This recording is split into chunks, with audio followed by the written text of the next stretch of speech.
Europe proposes paying for offshore centers to process refugees. Is the EU taking a page from Australia's broken model, or is it the best way forward? I'm Andrea Sankey, and today's newsmaker is Europe's refugee crisis. Faced with new border controls and infighting among member states, the EU Commissioner has again called for a common European policy for the continent's refugee crisis. The problem is, many EU states have adopted a not-in-my-backyard mentality. So in response, the bloc is proposing to build holding areas it says will rapidly and securely process these people while preventing their movement. Critics say that sounds eerily familiar because it's a system similar to the one used in Australia. It has offshore detention centers that have been open for years. They've been widely condemned by human rights organizations for their inhumane treatment of the world's most vulnerable people. As an added incentive for an EU country to host one of these centers, the proposal includes financial support, $7,000 for every asylum seeker processed. So is that the price for compassion? Here's Natalie Pohonen.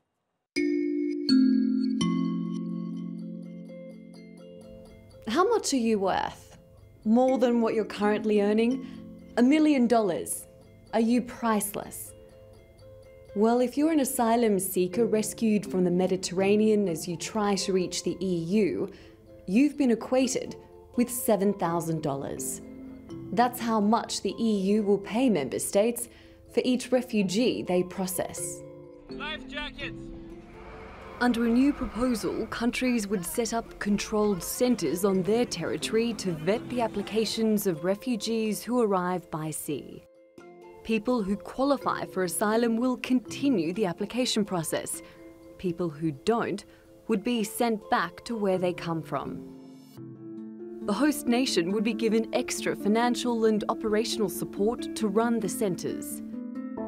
The idea is on the table because EU leaders have called for a new approach to handling migration, to better share the responsibility among its members. This comes after Italian authorities denied entry in June to the Aquarius rescue ship. It was carrying more than 600 refugees rescued off the Libyan coast. But Italy's Interior Minister Matteo Salvini has rejected this proposal, saying, "Every asylum seeker costs the Italian taxpayer between 40,000 and 50,000 euros.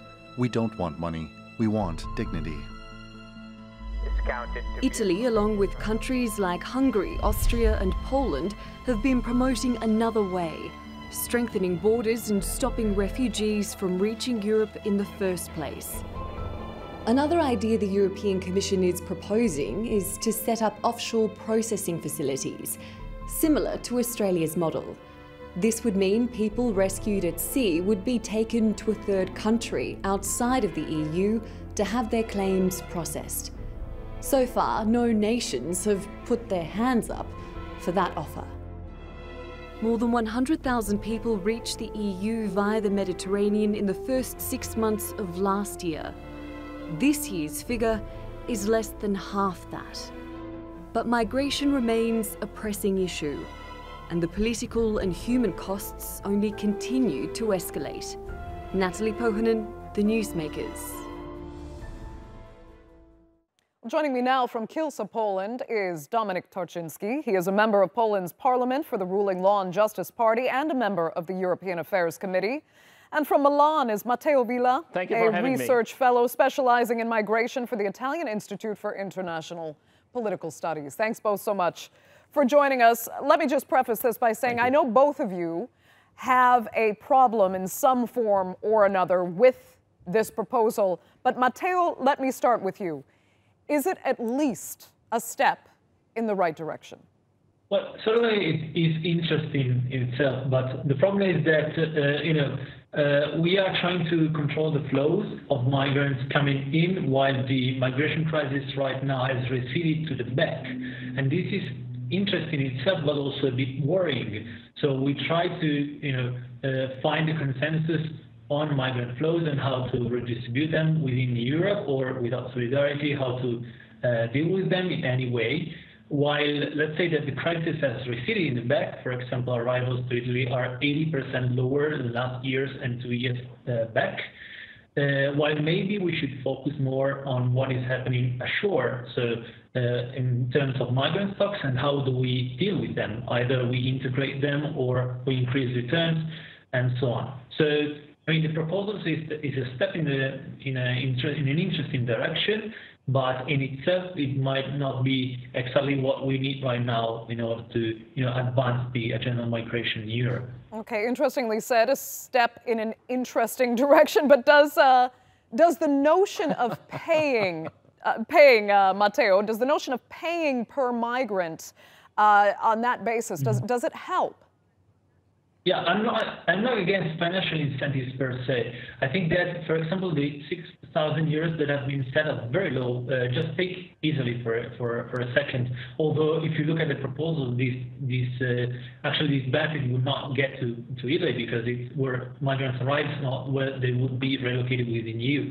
But anyway, take Italy. It costs to receive a migrant and just give him, the first basic needs is about 12,000 euros per year.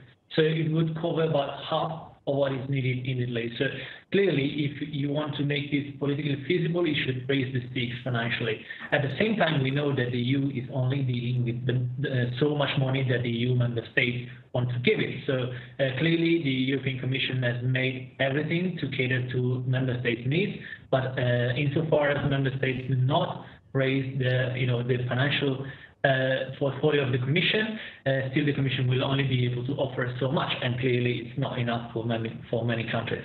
Okay, Matteo, before I get to Dominic, just the last angle on this. What about the proposal for these processing centers? Some say it's too closely based on the Australian model that's failed. What do you think? Well, actually, I think first, the Australian model has not failed that much, meaning that it's true that arrivals have gone a lot down, and even death at sea have gone down. The problem is that the EU is not Australia, and it's hard to see any third country accepting these proposals. But also, we need to look at the contradictions of these proposals. So whether we do, let's say that we find a third country accepting these control centers, what do we do with the people arriving there? Do we think that we hope that everybody go there instead of departing from going at sea? So then it acts as a very high pull factor, bringing everybody there. Or do we simply wait for people departing at sea and then we bring them back ashore? So then we are not avoiding the risk of death in the Mediterranean, because people will still, rely on migrant traffickers in order to at least go at sea and hoping to be rescued and being brought back instead, so as to file their asylum claim. So in the end, we need to solve this. Okay, Dominic, let me ask you then. I mean, as far as you're concerned, really none of this proposal in any of its aspects really makes sense to you at all, huh? Of course not. Another year, another proposal, another discussion. It has nothing to do with the logic. Listen to the Polish people. Listen to the Polish government. We've been saying since this problem started, since Germany started this madness, the problem has to be solved in the place where the problem appeared. They're trying to tell us about the ships, about the docks, about the hotspots. It's not about the way illegal immigrants, which some journalists and media are called refugees, are coming. They might come in with the private jets. They can afford it. Some of them, they can afford to come with the private planes. Some of them, they can take trains. It's not about the way they're traveling. Some of them can walk throughout the forests. It's all about the whole idea of solving this problem. Our government was very straight. We have to solve the problem where it appears, in Syria, in Iraq, in other countries. But then we started to receiving Africans who are coming here telling us that they are from Syria. Look what's happening in Spain last week, what's happened in Greece. So this is not about refugees. I keep repeating this for the last 3 or 4 or 5 years. Okay. It has nothing to do with the refugees. If you want to be a refugee, apply for it, go through the legal path, and then wait for a decision. Dominic, you're acting as if there are regular systems. If you're not coming without documents or with 5 passports. Right, but you're acting as if regular systems exist in these highly destabilized countries where people can simply just ask for criminal records to process. Not Poland. Poland is not destabilized. No, I'm not talking about Poland. I'm talking about the refugees and the asylum seekers that are coming into Europe. They can't simply provide the documentation required to apply properly for European asylum. Are you serious? Some of them are coming with the 5 passports. Some of them. We're talking about the majority of the people here, the absolutely desperate people in poor conditions mostly that are either running from war. Let me tell you a story then. But first of all, Dominic, let me just establish this then. I just have to establish this. Do you have any sympathy at all for the very desperate human beings who just want to lead a better and safer life like millions of Poles did under the Soviet Union? Millions of Poles that were trying to escape, that were running to the United States, for example. Similar conditions. Do you have any sympathy for the people in this crisis today? I'll answer your question, but before I'll answer your question about my love to the people, I'd like to ask you how many Poles blow themselves up in America or any other place in the world? How many? 0. I love my 0. Not even one Polish blew himself up because of his religion, because of his fantasy, because of his hatred, because of his religion. None. So that is the difference between Europeans, between Polish. Every single refugee and migrant of the thousands and thousands in this situation right now are the same as whatever terrorist might have attacked any site around the world. They're all the same. You compared Polish. No, I'm talking about people in desperate situations that are looking for a better life. They can just apply. Like Poles did during Soviet times. They can apply, not a problem at all. Everyone from around the world can apply for asylum seeker, for migration, for permission to be in Poland or in Europe, but they have to apply. That's very simple. That's very simple legal path to do so. So it's not me who is trying to put all these poor people into the one box, saying that they are terrorists or illegal immigrants. It's you who is trying to put them in a box of poor people. Look at the numbers, and look how many of them were refugees. I'm talking about very exact numbers of terrorist attacks in Paris, in Belgium, in London, even in Turkey, actually. So let's talk about the facts, not about your or my imagination. Okay, let me bring in, from Malta's capital, Valletta, we have Jelka Krečmar. She's a spokeswoman for the search and rescue group CI, which helps refugees at sea. Jelka, I don't know how much of Dominic's comments you just heard there, but not only does he disagree with every single aspect of the recent proposal to help solve this crisis, but at its very... It's just a step backwards. It's not a proposal. Let me ask Jelka what she thinks, Dominic, of your position on this. Jelka, go ahead. Thanks, first of all, for inviting me to participate in that conversation. Just in the last few minutes, I heard very, very strong words, which are very far from the actual discussion I think should be about. Honest. I think, first of all, we should talk about humans, not about legislations, and we're talking about humans and individuals that are suffering for very different cases, which are usually torture, slavery, and different causes. And we're not talking about a massive terrorist influx of Europe, and not talking about fear-making politics. We, in the rescue area in the Mediterranean, we engage in purely life-saving missions, which is very far, actually, I guess, from the discrediting of humans that are searching for a harbor, for a safe spot to live at, with the hope that can be Europe at some point. So I think we're very far from that. But yeah, hi, thanks for having me. Let me get back to Matteo then, and I have actually a few questions for all of you to comment on that are very important issues in all of this. Dominic did bring this up, and correctly so, I think we would all agree that a huge part of the problem is addressing the issues in the countries of origin in order to lessen the migrant refugee crisis.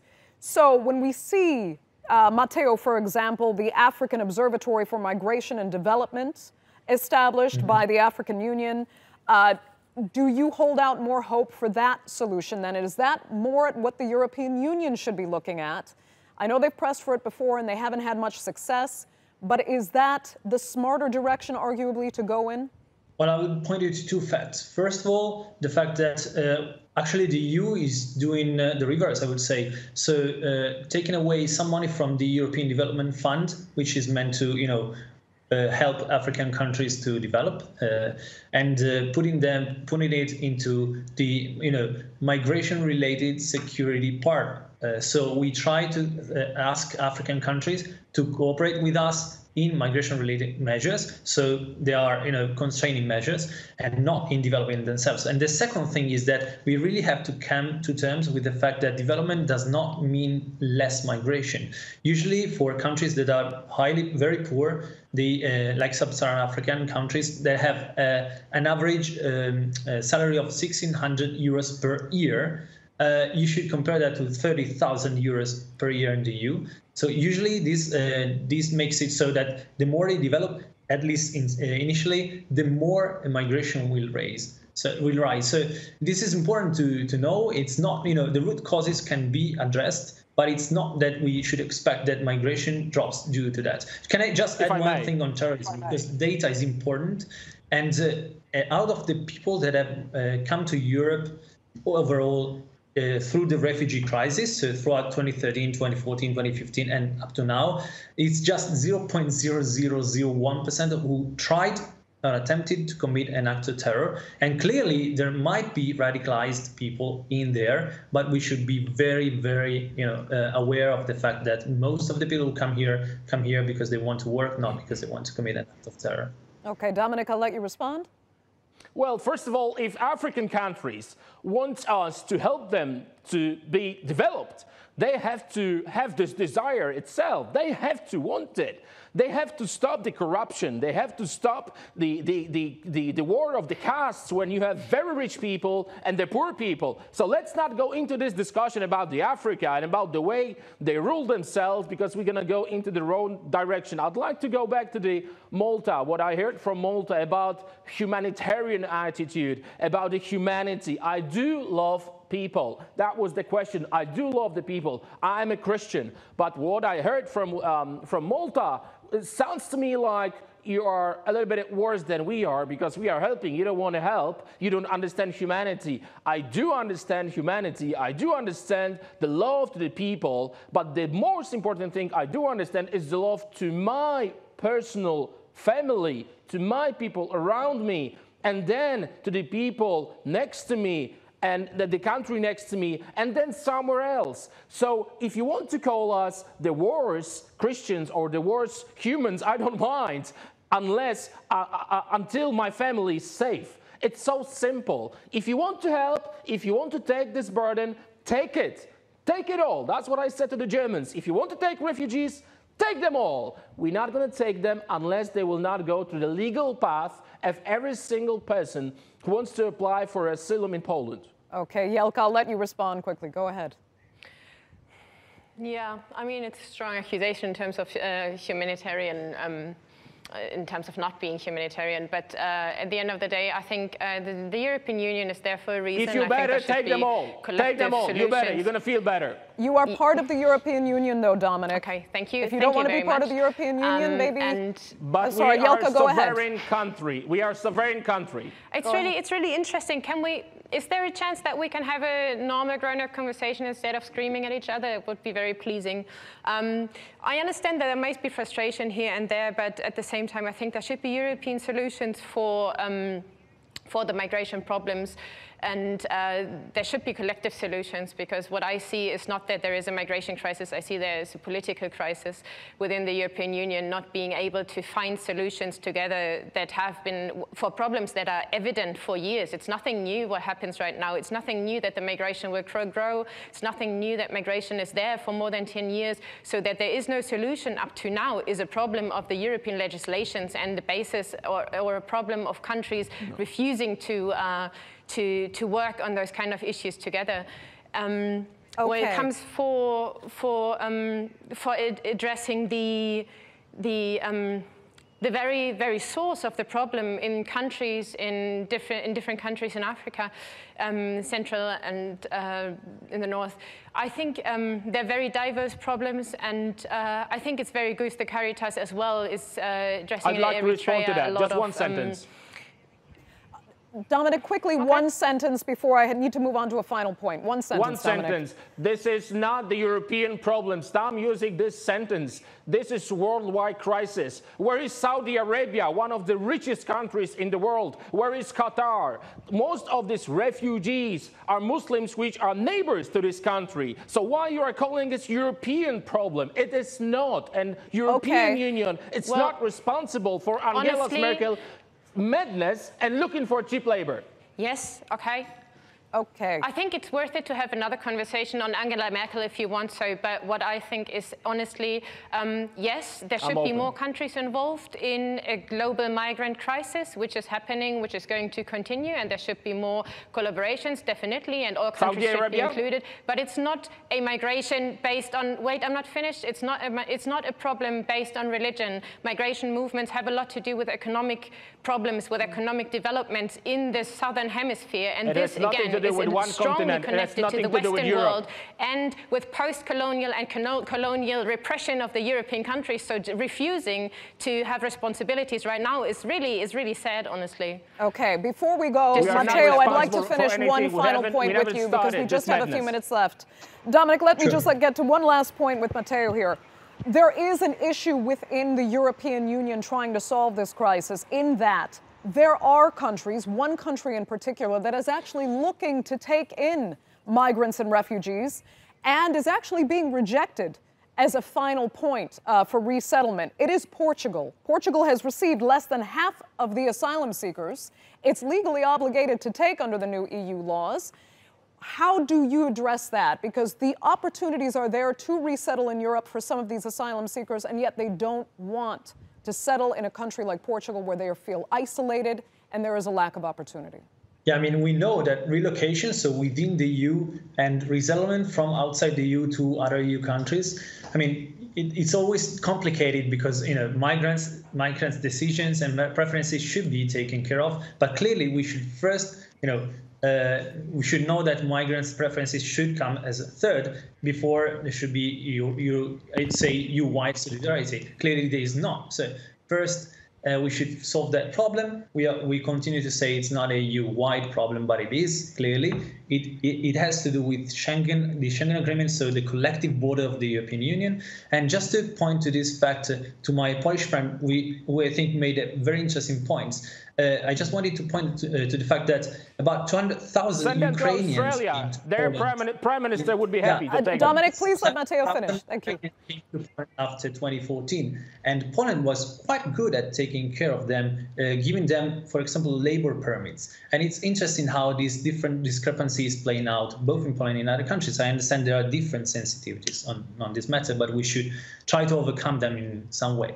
Okay, Matteo, I will have to give you the last word because unfortunately we are completely out of time. For this segment of the Newsmakers, I'd like to thank all three of you so much for joining us.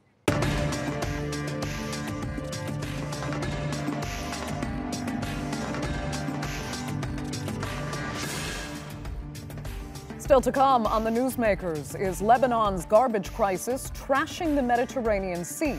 And could some people be benefiting from it? And the DRC dodges an Ebola crisis. We look at how this vaccine stopped a potentially massive outbreak. Lebanon's waters are an environmental disaster, not because of an oil spill or climate change, but because of the very man-made problem of garbage disposal. Mountains of trash flood the country's coastline. Fishermen have rallied in protest, and the ensuing headlines announced a farewell to swimming. The crisis was exacerbated by Lebanon's years-long problem with garbage collection, and with nowhere to go, much of that trash has ended up in the Mediterranean Sea. But it seems some are now managing to profit from the pollution. Haider Abbasi reports.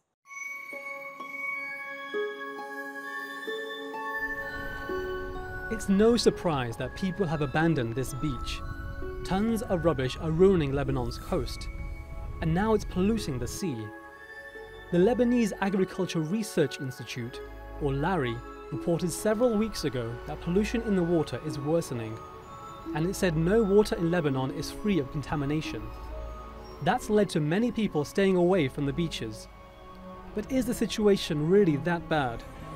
Now another study has been released, this time from the Lebanese Council for Scientific Research, and it contradicts the previous report. This latest study says the levels of pollution haven't worsened and are the same as in previous years. The sea is facing great pressure, and of course there are sources of pollution. But the situation is not catastrophic. It is wrong to say that. Out of the 25 areas we studied, 16 are clean.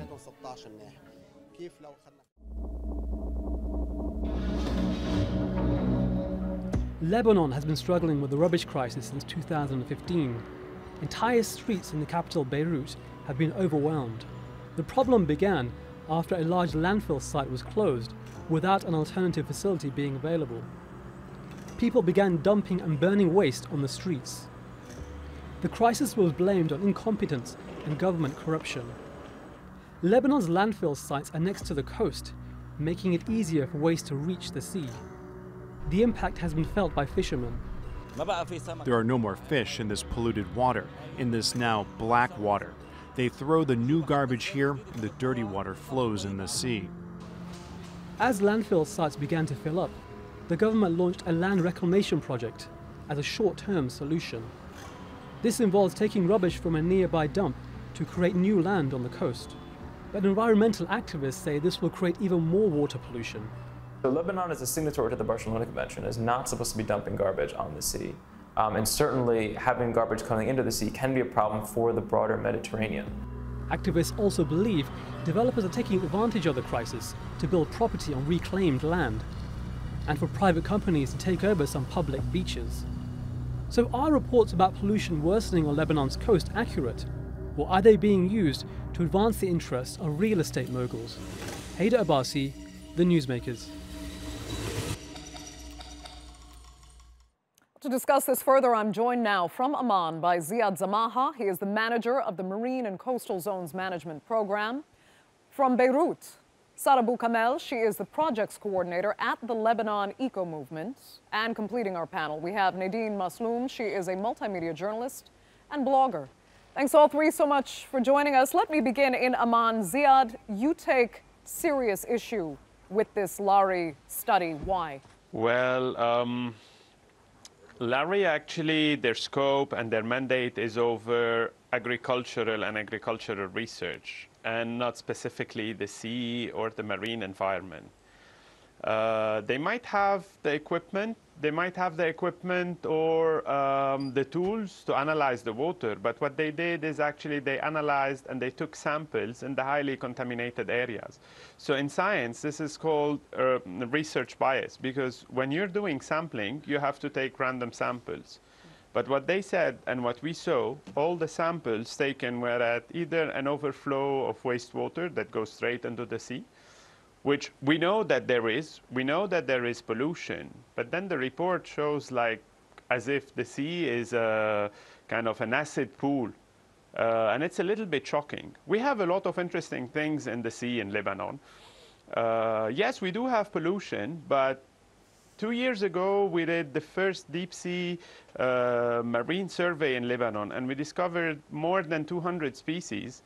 But none of them went on the media because it's not scandalous, it's not drama, and it's not shocking. Unfortunately, nowadays, it's either because everybody has a smartphone and they just want to publish everything, or it's just because, you know, people love tabloids and just the silly news circulate faster. So only bad news is actual news. But Ziad, let me ask you, what was so wrong with the results that LARI came up with?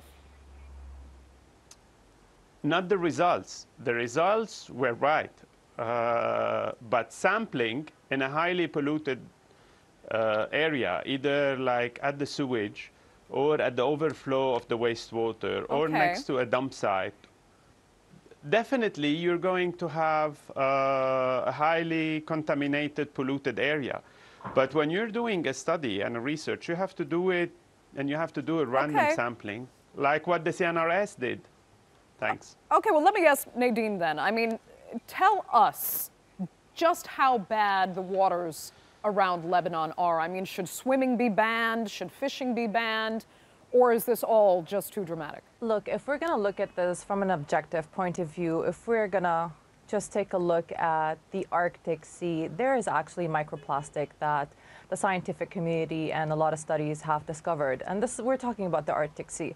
So we really need to look at this from an objective point of view. The thing is, wherever there is man, there will be pollution. This is just a matter of fact. But if we're going to look at where to swim, I think that there are standards that the CNRS did follow in their studies. And according to these standards that were put not by someone random, but actually by the World Health Organization, the level of toxicity that was found wasn't actually all that dangerous in a lot of spots. So a lot of spots in Lebanon are safe for swimming, whereas a lot of spots aren't. As Ziad said, there are a lot of spots where there are raw sewage is being drained or is being poured into the sea. And to take a sample from that exact area, of course, it's going to show that you are not supposed to be swimming in that area. So you just have to look at it from like an objective point of view. Okay, but Nadine, I'll let you quickly address then the suspicions here, because some are saying that this study was produced by Lari to serve certain corporate interests. Do you believe that's the case? I mean, there is a lot of truth to it. If you look at just one of the most recent happenings or one of the most recent incidents that happened in Lebanon, one of the last public beaches was usurped in Beirut, and that was taken by a lot of corporate interests that go hand in hand with the Lebanese ruling elite. So when people see that there is just no hope or there's no point in saving a sea or saving a beach, they won't fight for it. Some activists did put up a fight for the last public beach in Beirut, which is called Ramlet al-Bayda. But a lot of people just lost hope because, I mean, it was highly polluted, it was highly contaminated. So really going on with that narrative that the entire sea is contaminated, there's nothing to fight for, will extremely discourage people from wanting to take ownership of those seas. And this will leave it just wide open for a lot of investors who see a lot of opportunity in this sort of scenario. They come in, they change the course or the pipelines of a lot of raw sewage. They move them to to more disadvantaged areas. And people just, you know, they raise their hands up in the air and they say, we give up. Like, the sea's already polluted, we're not gonna fight for it. So yes, there is a lot of truth when it comes to that. Okay, Sarah, let me ask if you actually accept that argument. Those that are suspicious and say that this Lari report was produced to benefit certain corporate interests. Do you accept that criticism? Yes, actually, we have seen the results of Lari report actually only from the media, what they have shown and published in the media. As for the pollution, we know it's there. We know that there's much pollutants and it's transmitted to humans through the animals and fish, and as well through while there's some areas that are unfit for swimming. So the results are really bad from the CNRS reports that was done for the last 3 years and from the Lari report as well. Okay, but you don't think the Lari report is biased? Actually, we rely more on the scientific reports, and unfortunately the two reports that were not done on all the coastline, the Lebanese coastline, and they choose, for example, for the CNRS, they only choose 25 spots, where for the heavy metal they choose only 3 places, Beirut, Saida, and Tripoli, where when we have such rate of pollution, we really need to ask for a weekly reports monitored by the municipalities on the coastline to know exactly what's going on and what's happening, and a report to people to know where they can go for swimming and where it's safe. Okay. So Ziad, I saw you had a comment to make. I'll let you respond there. The heavy metal study was done on fish, not on sites, but it was done at these 3 landing sites. And the heavy metal, actually, you either get it from sediments with a long term, or you need to do it in a bioaccumulator that is a fish. So when they took the fish and they studied the samples in these fish to assess the heavy metals, it's not a site, it's not from a spot, because water is too different to study. The water body moves. It's not terrestrial. We cannot really apply terrestrial or freshwater techniques at the sea. You have currents, you have depths, you have turbidity, you have salinity, you have a lot of factors that can affect, and you have all the anthropogenic activities that are human-based that change the coast, either in terms of marina or coastal development. But again, for the sampling of the heavy metal, it was done in the fish but not inside. So you take something that accumulates this in their system, and that's the difference. Okay, but Ziad, explain. I mean, because from what I've understood, you are among those skeptics that have criticized the motivations of this report and how it could dangerously serve the interest of developers and oil corporations that are looking to drill in a sea that they can now claim is already basically dead. So they can serve the greater good by serving economic interests of all of Lebanon by drilling for oil in Lebanese waters. Okay, I'm going to give you another example, away from the sea and away from everything. If, for example, I go and I tell you I need to rent you have a nice country house and I need to rent it for a weekend party. If it's nice and clean and a good condition, you'll tell me, please take care of it. I don't want you to mess it. But if you promote it as a messed up, dirty, filthy, do you think that I will take care of it? Do you think I will be cautious? No. So how we presented our sea before any exploration or drilling or any other activity that might come in the near future, whether oil and gas or anything else, when I tell someone that, oh, yeah, it's already rubbish, it's already dirty, so people will not be interested in saving and protecting it. But when we discovered in the last survey more than 200 species, but nobody was interested, and nobody promoted this, not even the local media, not even universities or anybody, but the other video or the data went too viral because just people love the drama. You know, we're becoming a bit drama queens, so everybody is motivated with the negative. Yeah. Nobody is interested in the positive side, and it's really shocking. Okay, Sarah, let me ask you, I mean, do you feel that there is a danger of sorts in the drama that's been created from these reports, or do you think they're transparent and fair, and that the Lebanese will respond accordingly and fairly?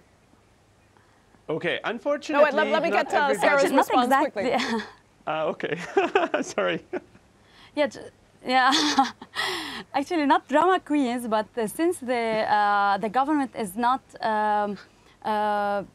implementing like solutions and projects that are aligned with the sustainable development goals that Lebanon has contributed in 2015, and so we see the landfills that were implemented along the coastline, as well as the sewage channels that are not treated, and we have some as well plants that are not working. So I think from there that the Lebanese people, they take it from, they look at the negative side of things, and they're more, they rely more on they're looking for the negative more than the positive things, because they know what is going on in the country.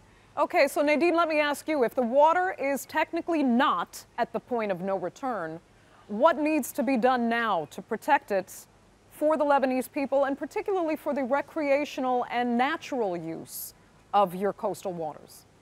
I think this is a more technical question for the experts, but I mean, as a citizen and as a journalist living in Lebanon, I would like to see a collaboration between civil society and the government. I think we have to work together hand in hand in order to protect what remains of our natural resources, be they maritime, be they the mountains, be they, you know, any sort of natural resource. It has to be a collaboration between civil society, between activists, between the government.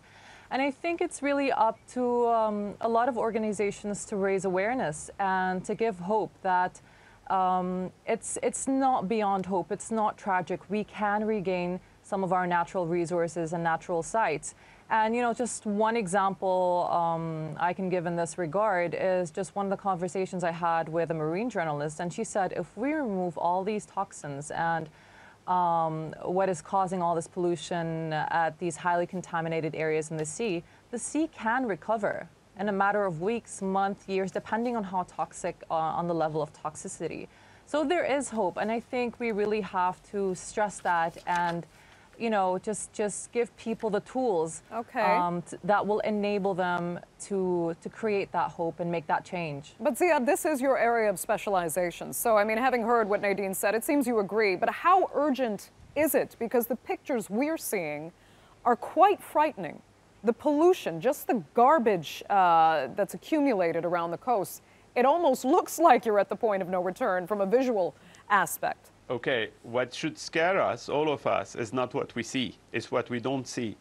What should scare us is what's happening below the waves and the species that we're losing and the key species and the key habitat. The rubbish is bad and ugly and visually disturbing, and then some of it might turn into microplastic. But the idea is there's something already there. As IUCN, we have worked with the Ministry of Environment. We have developed for them and together with them the strategy for marine protected area. Lebanon was the first Arab state to develop a marine protected area strategy. There's 2 new laws for 2 marine protected areas that are at the parliament that should be passed anytime soon, I hope so. There's more work. We're working more on marine planning. And the idea now is to work together. In the past days, everybody was opposing the government. What I would suggest and promote and advocate for is work together. If we know that they have weaknesses, we can help them change. But if we keep on going the wrong way and just attacking and opposing, and I think they might have even a fierce or a negative reaction. It's very good to work together, make change happen, and we really need to think on the long term, on sustainability of these things.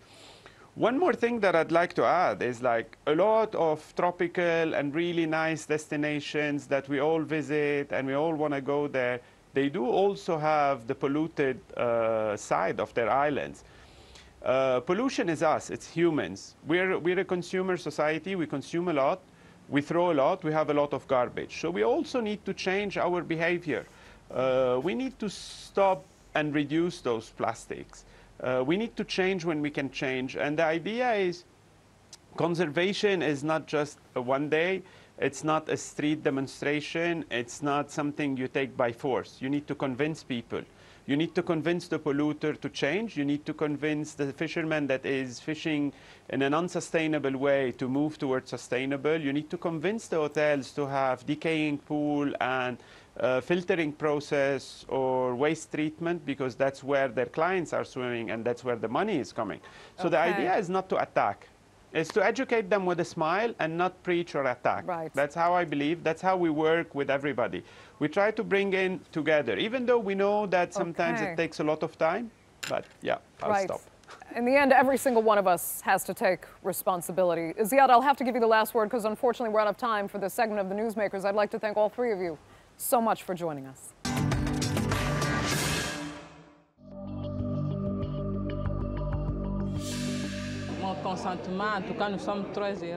We are very happy to have received this vaccine. Ebola is a disease that is difficult to treat, and the virus is often fatal. So here in the DRC, we are so lucky to have been vaccinated. Well, health officials have declared an end to an Ebola outbreak in the Democratic Republic of the Congo. It only took 3 months compared to the last outbreak in West Africa that raged on for 4 years. This time, 33 people died, but that's compared to more than 11,000 that were killed in the previous epidemic. So why the drastic difference? Well, the World Health Organization deployed medics within days, armed with an experimental vaccine that destroyed the virus, even as it reached a major metropolitan area.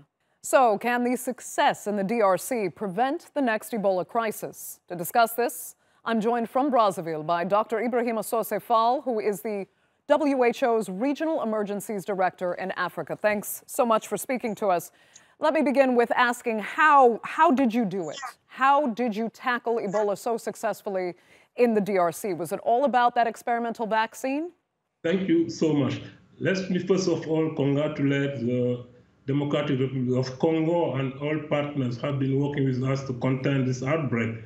I think the first thing we need to talk about is really the rapid report and transparency from the Congo. So the same day the outbreak was confirmed, we got the information in WHO, and we were able to do a rapid risk assessment and to deploy a team to start working with the country and Congo. So we were able to do this because of the profound reform we went through after the Ebola outbreak in West Africa. So now we are much more better prepared. We know the risk. We know how exactly we can deploy our team very quickly to be on the ground. And we have a new mechanism for financing. So we were able, the same day the outbreak was confirmed, to deploy $2 million from our contingency fund for emergencies. And with our new incident management system, we are able to send teams within hours and days to affected countries. So we have a set of processes and more capacity to respond to this type of outbreak. So in addition to traditional means, we have this new vaccine, of course, and we were able to vaccinate the contacts of cases, the contacts of contacts, and health workers at frontline. So those people who are at high risk, but we vaccinated over 3,300 people, and none of them developed Ebola, meaning that this vaccine may have played an important role in stopping the transmission. Okay, but is it fair to say you learned some very hard lessons from the experience in West Africa on how to prevent this going forward? Exactly, because during the Ebola outbreak in West Africa, we realized that countries, partners, the entire world were expecting more from WHO in terms of operation. But the organization was not set to do operation at this magnitude. So it was important to go through this reform to learn a lot in terms of working with community, in terms of rapid deployment, in terms of using some of the emergency SOPs to be able to work directly with countries and partners in the field, and to be able to coordinate a whole range of partners using incident management system. Understood. But I mean, you can never rest on your laurels. So where could the next serious threat be? We've already seen an outbreak, for example, of the bubonic plague in Madagascar that has made its way over to parts of the east coast of Africa. What areas are you looking at for the next big prevention effort?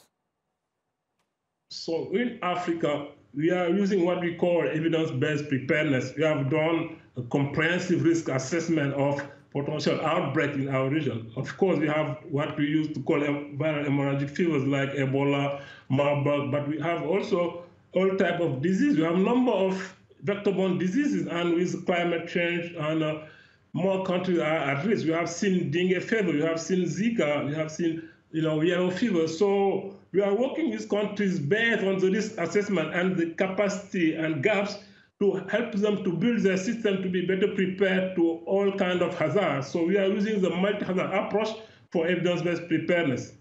Okay, but can I talk about some of hone in on some of the micro examples here, if I can call them that? First of all, has Ebola, can you say it has been eradicated, or are you still having to heavily monitor that? And the bubonic plague, particularly in Madagascar, where is that going? We cannot say Ebola has been eradicated because the virus reservoir is in the forest, and we know some animals are carrying the virus. So we still have the risk, but the most important thing is to be able to educate the population to prevent this outbreak, and also to be able to detect it and control it very quickly. For Madagascar, plague is endemic in Madagascar, but we were able to set up a strong surveillance system and also starting working with the countries in terms of prevention, because the matter of hygiene and sanitation and so on. So it's important to continue to work with the country to address all the determinants, because when you have such a condition and linked to the poverty and poor living conditions, the plague will still be a risk. But now we are working with them to have a longer-term plan instead of just responding to the outbreaks they have been having every year. They are working around a longer-term plan to eradicate plague in Madagascar. Okay, overall, you sound very optimistic. I'll just ask you point blank, are there any things that really keep you up at night, though, as far as the big challenges to come? So as I'm speaking, we are still responding and monitoring to close to 60 outbreaks in Africa. And every year we have more than 120 outbreaks, meaning that we still have a lot to do because we have many weaknesses in the health system. So we need to work very closely with countries and partners to invest in the health system strengthening to be able to prevent, for example, vaccine-preventable diseases. We are still seeing yellow fever outbreak, measles outbreak, where we have the vaccine. So it's important really to strengthen the system to make sure that we anticipate and mitigate the risk to be able to really focus on the outbreak we cannot prevent. But the most important is really on the prevention side and strengthening health system. Okay, Dr. Ibrahima Sosé Fall, I'd like to thank you so much for joining us there from Brazzaville on this edition of the Newsmakers.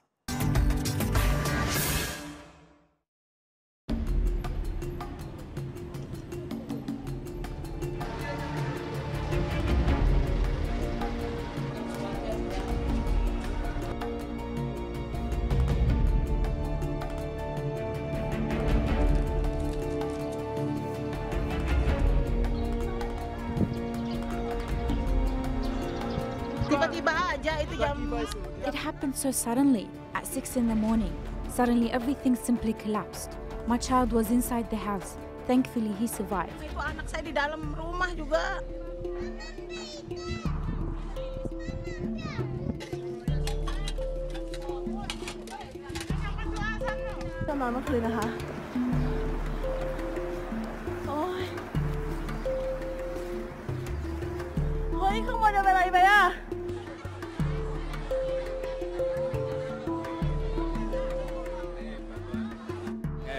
Tomorrow morning, at the latest, considering the requests from the victims, funds to help them rebuild their houses will be dispersed.